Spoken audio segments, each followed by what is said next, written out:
So as far as the injuries go, Hitch is sick, not COVID as we know it. So he's been still testing and all, but he's just sick. Kalechi did tear the tendons in his knee, so he will be out. And then Sherm will be out also, still in the protocol. And then Sammy Watkins with the hamstring will not practice. But look forward to the challenge of playing Buffalo. It's a well-coached football team, and they've got great players. And so, we'll have a good week of practice starting today, and make sure that we cover the bases there. So with that, time's yours. Go first to Sam Mellinger. Go ahead, Sam. Hey, Andy, I know we've asked a lot and you've talked a lot about Patrick's leadership, but I'm curious how you've seen that maybe evolve from his first year as a starting quarterback, particularly in moments like this. I'm just wondering if after losses, if you see him being quicker to, challenge rather than encourage. Yeah, well, I mean, he always challenges, but he always encourages. I think he's pretty consistent that way. And sometimes after a loss in this league, you've got to be. So those things happen, and you work through it, and you bear down, and just make sure you keep the details right. And that's what he's all about. So let's go next to Pete Sweeney. Go ahead, Pete. Hey, Coach, we've had about 5 weeks now with Clyde Edwards-Helaire, and I was just curious as to how you've seen his development going, and same thing for the personnel staff, the guys you speak with on a day-to-day basis. Yeah, he's done I think a very nice job, both catching the ball and running the ball. So, and I think every snap is a good thing to put under his belt and to learn from. So I've been very happy with how he's performing, and he'll do nothing but get better. That's a great thing there. So, and I'm not going to speak for those guys, but I think they're, I think they're pretty happy about it. Let's go next to Adam Teicher. Go ahead, Adam. Hey, Andy, just wanted to do a couple things. Wanted to gauge the Chiefs' interest level in Le'Veon Bell now that he's a free agent, number one. And number two, is Sammy Watkins a candidate for IR, or do you guys anticipate that he doesn't necessarily have to miss 3 games? Yeah, I know Brett's working through all that. I don't, with Sammy, I don't know. I don't think that's what it is. So I think we're just going to let him heal up and take it from there. But and then who Bell was the other one. You have to ask that, being a Michigan State guy. I know it's Veach does all that. I tell him if something happens, let me know, and then we roll. So go next to Dave Scretta. Go ahead, Dave. Andy, this is the second former assistant of yours you're going to face this year, and you actually have 5 of them across the league. Do you ever stop and look at your coaching tree? And is there something that's different or unique or challenging about facing somebody that knows you so well? Yeah, that's a good question. I would tell you, I'm proud of those guys and the job they do. I mean, Sean is tremendous. He's got a couple of guys on his staff that were with us too in Philadelphia, and I think he's done a great job up there. So I'm proud of him and the job that he's done, and Leslie Frazier and so on. So that the guys, excuse me, it's different, but I think once the kickoff happens, you're into play mode. So I mean, you don't think too much of it at that particular time. Go next to Sarin Petro. Go ahead, Sarin. Brad, I'll have a follow-up just real quick on this. But, Coach, just as a matter, I kind of think I know where this is going to go. But in McDermott's press conference today, he kind of told a story about how his time ended with Philadelphia and you letting him go and saying that this is the best thing for you. I know, those things are close to the vest, but is there anything you could add to that story? It was a very interesting story to hear him kind of tell how his time ended. Do you have anything you'd add to how that happened? Well, I'm probably not going to go into that, but I would tell you that he's a great coach, and he always has been. So it was just one of those things, and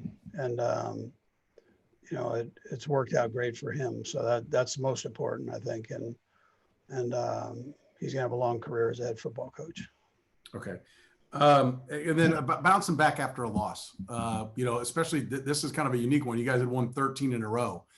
It's not something you're used to. Is there anything you do differently? Is there something that, you approach, after a loss that you tweak to get guys focused, or is it just business as usual? Well, first, you don't ever want to get used to it. So that's a part of it. But we've been fortunate to win enough games there to where we haven't had to deal with that much. But the primary focus is getting better at those things. Learn from the things that took place Monday, and let's make sure that we correct those.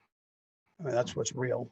And then go get yourself ready to play a good Buffalo team and to travel and so on. And all our energy and time should be spent on those couple things there. So learning from your mistakes, and then jump in and exhaust yourself on learning about Buffalo.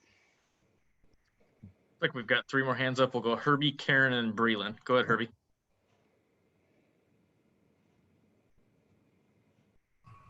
Hey, Coach. Good afternoon. Specific to Asamelli with the torn tendons, how much do you anticipate season-ending surgery on him and injured reserve? Yeah, they're working all that out with the doctors and just making sure that they evaluate it and what he can do and can't do from here. And I mean, it's a process, right? Doesn't happen very often where somebody has 2 injuries at the same time like that. So, well, they'll just nothing's been decided yet, so they're working through all that. Go next to Karen. Go ahead, Karen. Hi, Coach. Just a couple things. One, the scheduling, you were supposed to be playing them tonight, and because of the domino effect, the way it's gone, does it take a toll on the team when you've had to do this a couple times? I don't think it does. I mean, I haven't noticed that. I feel like the guys came into this season knowing that there was going to be change and you'd have to be flexible. They've seen it with other teams, so I mean, we feel like we're all in it together as the NFL.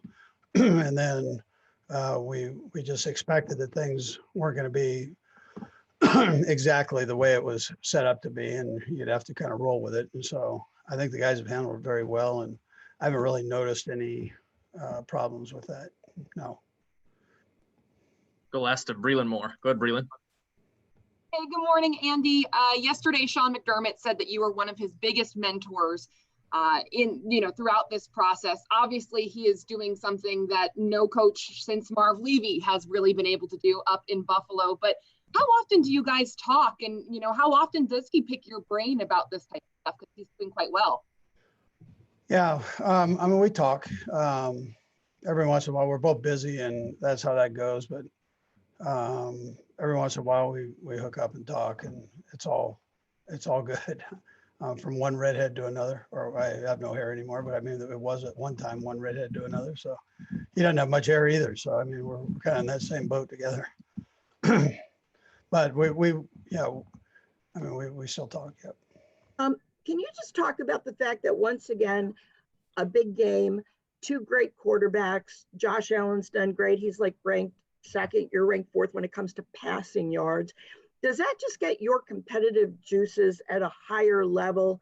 You're not facing him, but you're both on the stage showcasing your great talent. I think it's always awesome to go against a great opponent. Going against the Buffalo Bills, I mean, they have a great defense, they have a great offense, great special teams, just an overall great team. And so anytime you get to play on these games, Monday evening, night, whatever it is, and you get to go up against a great opponent, it's always an exciting challenge, and I'm ready for it. Let's go next to Breland Moore. Go ahead, Breland. Hey, good morning, Patrick. To kind of go off of Karen's question here, we've seen you go up against young quarterbacks really and truthfully, 3 out of the 5 games so far this year. And a lot of them, you have relationships with prior to. Are you friends with Josh Allen? What do you know about him? And, have you guys kind of crossed paths, not on the field per se, but, in just life in general? Yeah, we've crossed paths a few times. I mean, I really respect his game. I mean, he's been someone that's gotten better and better every single year. And from everything that I've heard and everybody that I've been around, he works his tail off. So he's a guy that I know I'll be facing a lot as our careers go on. And it'll be a great challenge and a great opportunity for me to get to go against that team and him at quarterback. Go next to Vahe Gregorian. Go ahead, Vahe. Hey, Patrick. I have two election-related questions. Brad, if you don't mind, I'll just ask one at a time. Would you mind taking us through what the confusion was when you were trying to vote and discovered you weren't registered, and how meaningful that was? And I'll come back with a second one. Yeah, I think the confusion was that when I registered, I was registering in Texas with my house in Texas, and I'm kind of really close to a county line. And I had sent it, and I knew I'd put the right county in, but it somehow got sent to another county and then got canceled. And I wasn't, they didn't really let me know. And so whenever I went to kind of go get your absentee voting type stuff, I realized that I wasn't registered to vote still, and I thought I had sent it in. But obviously I was able to do it again. I was able to stay on top of it and making sure that I got registered and everything like that. And now being able to be a registered voter, I plan on using my voice and going out there and doing that. And that was just the follow-up, Patrick. You've made this a sort of a platform of yours. I wonder, we're less than 3 weeks to the election now. Will you be doing anything more in particular to raise awareness and just get your voice heard about getting our voices heard? Yeah, I mean, I'll do what I can, and I think the biggest thing is, like you said, is just using your voice. No matter what that voice is, whatever your opinion is, just using your voice that you have the platform and you've been given, in a very important year, to go out there and do what you can to be a part of this country and be a part of trying to make us better every single day. Let's go next to Matt McMullen. Go ahead, Matt. Hey, Patrick, to follow up on that, actually, so Arrowhead will be a polling location here for the general election, and you and your foundation, 15 and the Mahomies, played a huge role in making that happen. Can you walk us through that process and why that was important to you? Yeah, I mean, obviously, it started off with great communication with the organization and the Kansas City Chiefs of trying to use Arrowhead as such a historic place, such a great spot in this community as a place for people to come together and vote and use their voice. And so with talking with them and the people in my foundation, we were able to make that stuff come to life. And I'm proud of this organization and my foundation for being able to do that, along with other guys on the team who were really impactful of making it a polling place so everybody can use their voice and have a neutral ground to go do it. Let's go next to Herbie Teope. Go ahead, Herbie. Hey, Patrick, good afternoon. In light of Sammy Watkins' hamstring injury, Mecole Hardman is probably going to see a bigger role. How better equipped is he, in your opinion, to handle it this year compared to last year when he had to fill in? I mean, obviously he's got more and more experience. I thought he did a pretty good job last year when he filled in for Tyreek and for, I think it was Sammy at some points. He's a guy that's ready for the challenge. It's about stepping up and being prepared, and you know what he can do when he gets the ball in his hands. So it's about just making sure that he's prepared and ready to go, and I'm sure he will be. Let's go next to Adam Teicher. Go ahead, Adam. Hey, Patrick, a couple things. First of all, a lot of the numbers will show that you all are a better offensive team when Sammy's on the field than when he's not. I was wondering if there's some things that he does that maybe don't show up in the stat sheet that make you guys a better offensive team. And the second thing is, I was wondering if you had any kind of recruiting pitch for Le'Veon Bell. Well, the first part, I mean, obviously, having Sammy out there is a huge plus. I mean, he's someone who does everything. I mean, he's able to catch and be explosive.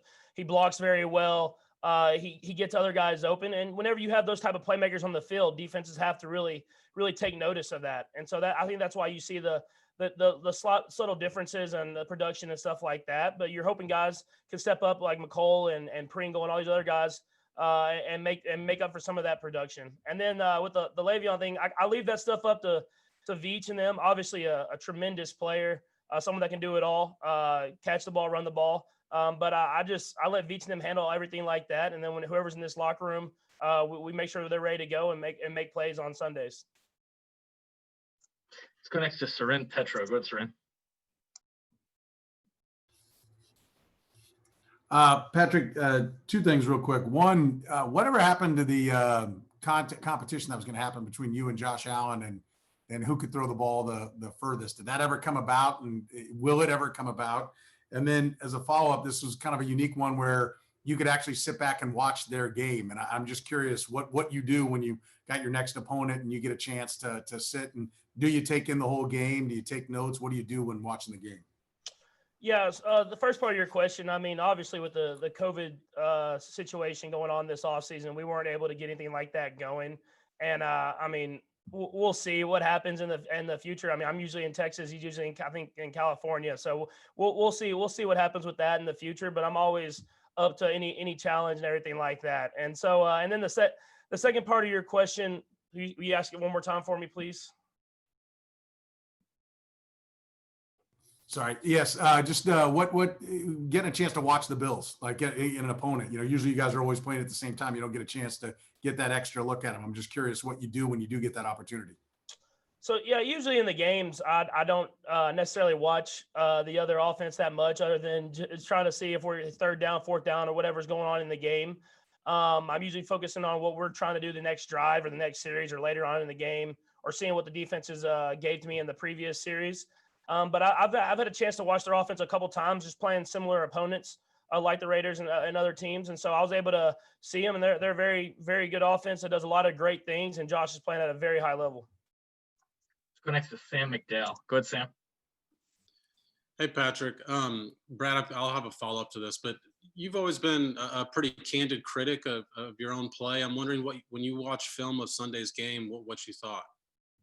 Yeah, I mean, we just didn't execute like we wanted to the entire game. I mean, we had some shots here and there that we hit, and we were able to go down there and score some points. But we just didn't execute and play to the level and the efficiency that we're used to playing at. And when you play against another team that's a great opponent and you're not executing at a high level and putting your defense in bad situations, usually you don't win the football game. And so we understand that and know that we can't just rely on the big play. We got to make sure that we execute at a high level. And when the big play comes, we have to find a way to hit it and win the football game. And the second thing is you were out of the pocket a lot on Sunday. What do you attribute that to? Yeah, I think it's a combination of a lot of things. I mean, obviously they did a good job with their game plan of covering the guys that I wanted to go to and getting some pressure. But I also I bailed on the pocket sometimes, and I ran out of the pocket sometimes. So it's a combination of a lot of things, but it all really goes down to execution and being able to execute from the pocket. And whenever I do get outside the pocket, I have to make plays happen too. So hopefully this week we'll come out and play another great defense and hopefully come out with a little bit better effort on our end. You got three hands up. We'll just go right down the line. Harold, Pete, and then Sam. Go ahead, Harold. Hey, Pat. Sam kind of mentioned what I was going to ask you first, but we'll move on with that. Monday, 4:00, usually reserved for like a JV team or a high school football practice. And now it's an NFL game. Just your overall thoughts on playing in the afternoon on Monday, how weird that is. And do you get with the mayor to try to get people out of work early to try to get them a little later to watch the ball game? Well, I didn't think about that with the mayor, but hopefully people are able to watch it whenever they get off work and everything like that. But for me, it's just like any other football game. We understood the challenges coming into this season and had to be able to expect the unexpected. And it's going to be a Monday game, which will be our third Monday game in 4 weeks or whatever it is. And so we're excited for the opportunity to get to play in front of everybody and get to play against a great football team. Go to Pete Sweeney. Go ahead, Pete. Pat, it seems like a lot of the good quarterbacks in the league, everyone always has his go-to guy. For you on third and long, or you're looking for somebody, it tends to be Travis Kelce. What about that relationship do you think has made him develop into what has become your go-to guy? I just think he does a great job of finding ways to get open, even after the routes that he runs might not be there. He's a guy who just continues to work. And he continues to make sure that he's working and trying to get in my vision. And so when I do make these scrambles, sometimes you see him being the recipient of that. But that, as well as a lot of those third and longs, Tyreek and Mecole and those guys are kind of getting double teamed over the top. So he's able to work. So it's a combination of those things. And it's something that we're going to continue to try to get better at and stay out of those third and longs as much as possible. Let's go last to Sam Mellinger. Go ahead, Sam. Hey, Patrick, I think this is fair to say you're a naturally positive person. I also think that even after some wins this year, in the press conference, you've been pretty clear that you weren't happy with the performance.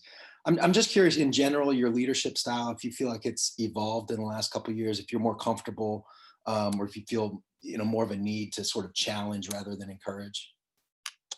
Not necessarily. I think the biggest thing, I've always been someone that loves to challenge the guys in our locker room, but always with a positive mentality. And I think whenever you're going out there and you're putting in the work along with the other guys in the locker room, that we can talk to each other and really challenge each other every single day and still be best friends in the locker room and everything like that. And so we have a lot of great young veteran guys in this locker room. We've been together for a couple of years now, and we want to be great every single time we hit the field. And when we're not executing at the level that we expect. Obviously, we're going to try to challenge each other to be better the next time we're out there. So it's not quite prime time, but it's national game, 4:00 on Monday against the Bills, a really good team. How excited are you just to go out there under the lights, play a big game here to get back on track offensively?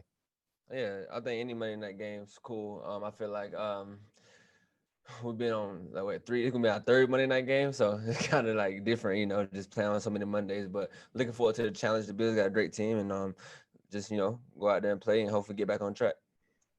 Let's go next to Karen Kornacki. Go ahead, Karen. Hi, Mecole. Do you sometimes wonder what day it is? Because your schedule has been all over the place. And is it hard to kind of keep some type of routine and preparation when things can change at the last minute, even if you knew that was going to happen, but actually living through it? Yeah, it's very different this year. But I think mainly it's just, just keep focused and, keep working and just keep grinding and they say you play on this day, you prepare for that day. If it's changed, then, just, you gotta, I think it's more of a mentally thing and just staying focused. I think if you stay focused, stay sharp and be mentally prepared for everything that can happen, I think you'll be just fine. But other than that, man, just go in every day, coming to work and just work and grind and until it's time to play. And when you play, go out there and leave it all out there. Go next to Pete Sweeney. Go ahead, Pete. Mecole, we'll see about Sammy, but it's looking like he'll at least be out for this game. How critical do you find this opportunity to show that you can handle maybe some more of the workload of the offense? I'm prepared, man. I think I did it last year. With Tyreek went down. I think Sammy went down one time too. So I think I'm ready for the challenge.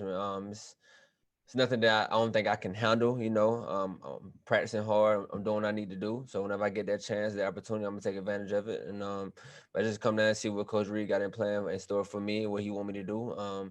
So whatever they got planned for me, that's what I'm gonna go out there and do and just do it the best I can. Let's go next to Herbie Teope. Go ahead, Herbie. Hey, Mecole, along those same lines of that first question that Pete just asked you, what was your biggest takeaway last year filling in for Tyreek and Sammy that you're able to use this year? Sort of like what was your biggest learning lesson from filling in last year? Well, I think things are faster. I think it was my rookie year. I just got kind of like thrown into the fire, and it was kind of like, overwhelming. But I think this year is more so I'm more experienced. I kind of everything settled down for me. It's slow for me, so it's kind of like I'm ready for that role, and I'm just waiting for that time to come. So, and I don't never want to come as like something like this with an injury or whatever like that. But if it comes like this, then I'll be ready for that challenge. I think I'm gonna be ready and just go from there. So I think just the experience and that I took from last year and bring it to this year, and the different things I can do on the field, especially being out there more of just making plays when it come my way, and knowing what the offense looking for and what Coach Reid looking for and what Pat looking for. So I think that's just it plays a role in that. Let's go next to Seren Petro. Go ahead, Seren. Mecole, a couple things. One, I'm curious just overall what you think maybe teams are doing differently against you guys. There's a lot of conversation, although it seems kind of comedic, people saying what's wrong with the offense when you score 32 points, right? But there's kind of this perception that they're taking away some of the big plays. So I'm curious if you could just kind of give a breakdown of what you think is going on there.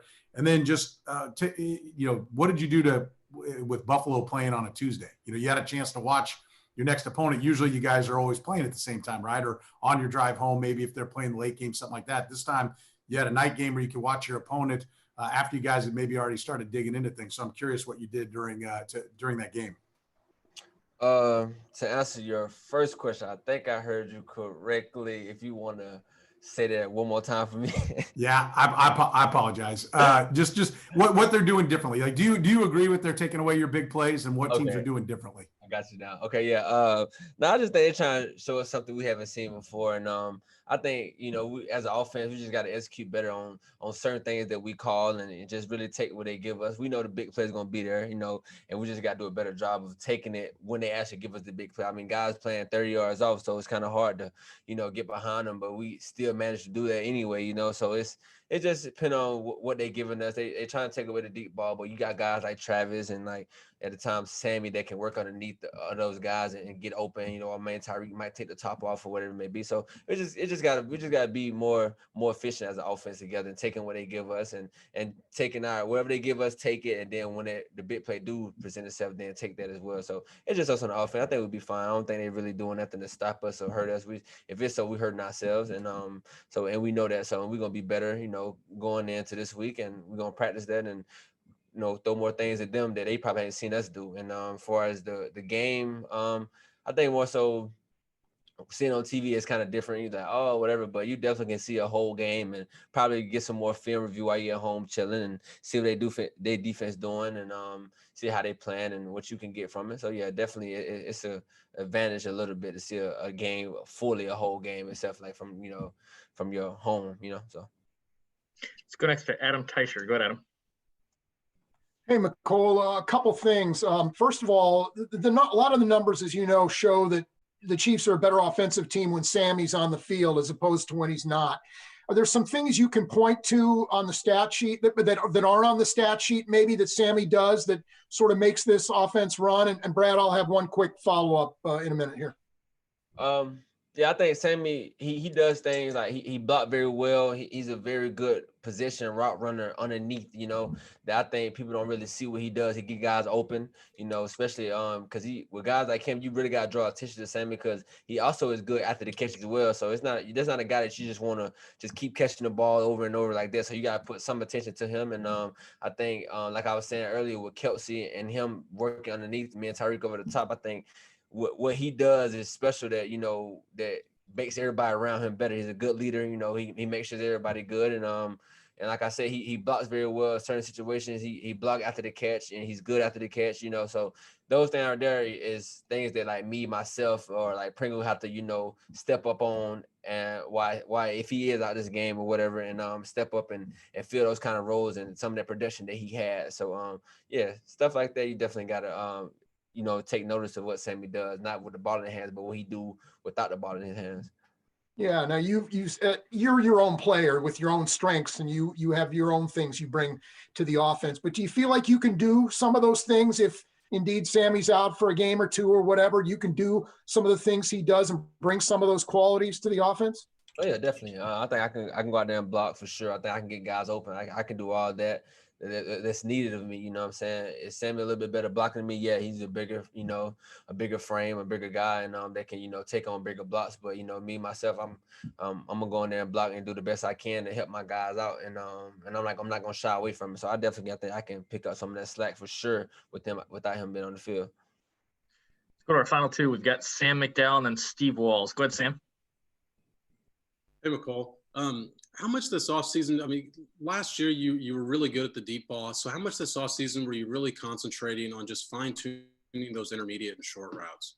I mean, a lot. I think, like you said, I was good at it last year. I think the deep ball is pretty easily, you know, getting behind defenders and, you know, just tracking the ball, catch. I think that's kind of easy. I think any guys with speed, I think that's the easy part of the game, but more so just for the dig routes, the stop routes, the curl, the press, catching in traffic, you know, contested catches is what we got to work on. I think I worked on that a lot in the offseason, and I'm continuing to work on it right now, and even in practice, just, you know, focusing on the ball, catching everything. So I think those tools will kind of make you a better receiver, and I think I know I need to do that better, and, you know, improve on that better, which I am and which I'm trying to do. So if I keep continuing that, I think if I'm more a threat intermediate game, then the deep ball game opened up for me, which is pretty easy to me. So go ask Steve Walls. Go ahead, Steve. Hey, what's up, Mecole? Travis tweeted out after the game in the loss to the Raiders that he has to play better, and you responded it's a team effort and that you have to play better. On those lines, just how do you bounce back after that loss, and what's the vibe been like so far this week in the locker room? Definitely gonna bounce back. This is more so attacking in their practice, you know, accepting what you did wrong, not trying to point fingers. And I think if we're accountable for everybody, accountable for ourselves, then we'll bounce back just fine. And like you said with the tweet, it is a team effort. I don't think everybody played their best game. I don't think you could just single out anybody that can just be like, oh yeah, well, he did his job. It's not that we don't point fingers. I think we're together as a team. We're gonna win as a team. We're gonna lose as a team. And I just feel like that's the mentality we have to have as a team. But this week in practice, we're gonna attack it. We're going there and we're gonna get better and better at practice, and hopefully that translates back to the game and bounce back with a win. I got mass beard right now, so excuse my mass. Let's start with Adam Teicher. Go ahead, Adam. Hey, Mike, a couple things. First of all, the Raiders were able to get a lot of pressure on Pat without blitzing on Sunday. And I know that wasn't all a blocking unit issue. There were some other things involved. But how easy is that problem to correct, do you think? I mean, is that something you guys can fix all those problems in time for the Buffalo game? And Brad, I'll have one quick follow-up as well.